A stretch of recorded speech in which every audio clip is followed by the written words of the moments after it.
The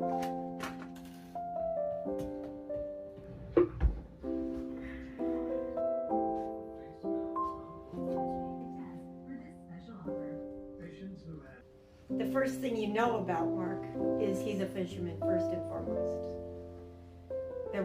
He can tell you things about fishing and his face lights up, and he's got such a passion for it. And it's really, he makes you want to go fishing. He did make me want to go fishing. Actually took me fishing. I'm not good at it, but I caught a few fish in my time. I started tying flies in 8th grade. I had a history teacher which taught us, and every Friday, last period of school, we would have clubs. And his club was fly tying, so I joined it with a bunch of other boys. There was no girls involved, but too bad. That would have been fun.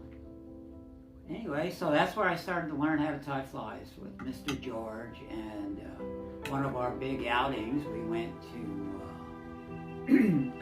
Flatbrook in New Jersey, which was a fly fishing only stream.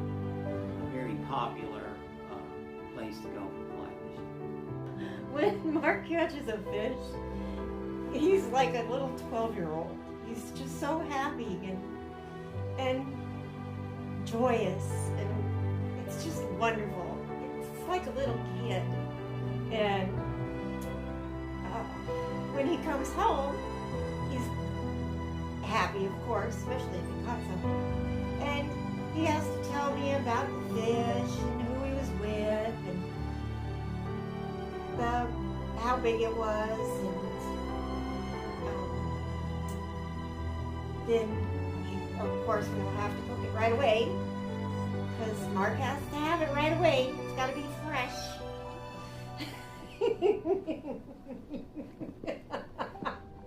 You're so cute. And also, we ordered a bunch of things at that time through herders, and I still have, right here, this was my first vise. Nothing fancy, but you can't break this thing. I mean, I've tied size 22 flies on this, all the way up to steelhead flies. And now I have a more advanced vise, but I mean, this is where it all started, right here.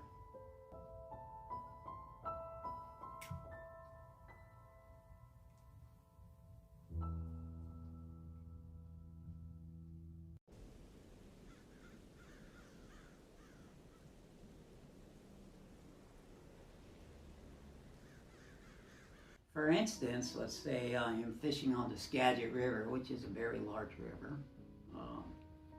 And I come up to a run, and normally this run is fast, but today it's a lot slower. So I'm going to look at it and gauge how quickly that fly is going to sink, and is it going to grab the bottom. If I'm using sink tips, I may have to adjust the sink tip. So, you know, that determines, for me, the type of fly I'm going to pick for that particular water. If it's a nice riffle, where there's a lot of what they call nervous water, where the fish can lay in shallower water, but the top of the river is moving and shaking in diamond water, so they feel more safe under that, because they can't really look out real well, so they figure nothing's going to see them in there. So I'll fish a streamer type pattern, usually through something like that, either for trout or steelhead, big spade fly, or a bunny leech that isn't heavily weighted. You know, and then if I come to that riffle another day and it's a lot higher, then I will switch to a heavier fly. You know, so every time you fish your spot, it could be a little different, especially here in the Pacific Northwest, where our rivers go up and down daily. I mean, you never know. So the hole you fish one day may be totally different the next day.